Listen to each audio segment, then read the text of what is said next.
Welcome. It's a new YouTube channel here.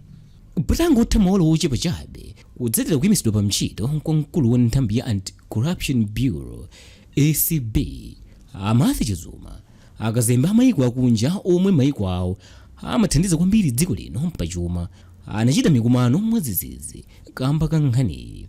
Atamaliza mkumano wawowu akazembewa anakumananso ndi mtsogoleri wa dziko lino a President Chakwera lachisanu lapitali pa 3 February mu chaka cha 2023. Izizi zikudza kutsatira kuti akazembe amayiko othandiza dziko linowa akhala kuchita zokumanazi pafupi kuyambira lachiwiri pa 2 February mu chaka cha 2023, ndipo mkumano omwe anachita ndi a President Chakwerawo unali wokhuza kuyimitsidwa ntchito kwa amayi Martha Chizuma ngati mkulu wa nthambi ya ACB. Zikumvikanso kuti akazembewa anachita mkumano ndi a President Chakwera pofuna kumvetsetsa ngati mtsogoleri wa dziko linoyu amadziwa za kuyimitsidwa kwa ntchito kwa Martha Chizuma, komwe kalata yake analemba ndi kusayinira ndi mlembi wa mtsogoleri wa dziko lino ndi nduna SPC amayiko zamba.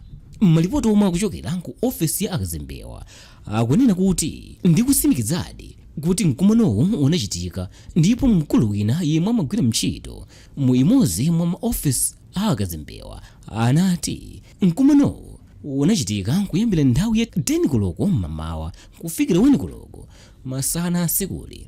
Malipoti enanso amanena kuti mu nthawiyo akazembewa samafuna kuyankhula chilichonse chokhuza kuyimitsidwa kwa ntchito kwa Martha Chizuma mpaka atamva zenizeni zachititsa kuti zinthu zifike potero. Mikumanoyi ndiye kumangochitika moti atamaliza kukumana ku nyumba yachifumu ya Kamuzu Palace. Panachitikanso mkumano wina. Mlembi wa a President Chakwera a Anthony Kasunda atafunsidwa nkhaniyi anasindikizadi kunena kuti akazembewa anakumana ndi mtsogoleri wa dziko lino lachisanu lapitali pa 3 February mu chaka cha 2023, komwe anthuwa anakambirana momvana bwino kwambiri, ndipo kumanako kukhala kukupitirira masiku akubwerawa, zomwe ndizopindulira ubale omwe dziko lino lili nawo ndi mayiko a akazembe amenewa.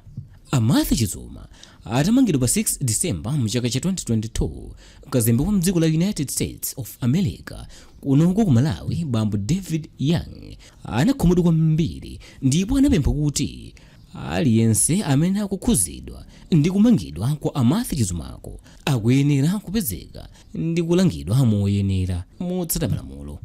Young anatinso sibwino kulimbana ndi anthu amene akuyesesa kuthana ndi katangale mdziko muno, ndipo m'malo mwake boma la dziko lino likuyenera kuyika mphamvu zake zonse ndi kuchilimika pa nkhondo yolimbana ndi katangale, popeza ndi amene akupangitsa kuti Malawi ngati dziko lisatukuke komanso ubwino wa demokrasi sukuoneka bwinobwino mdziko muno.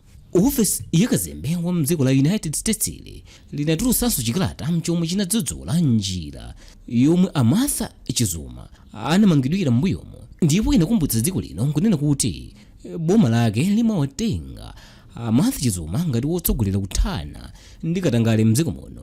Kalatayi inatiyenso ikukumbutsa boma la dziko la Malawi kuti mlembi wa boma la United States uja mchingerezi amachedwa kuti Secretary of State Anthony Blinken chaka chatha analengeza kuti mayi Martha Chizuma ndi katswiri pa nkhondo yolimbana ndi katangale mdziko muno, uja mchingerezi amachedwa kuti anti-corruption champion, ndipo anali mmodzi mwa anthu okwana 12 pa dziko lonse lapansi.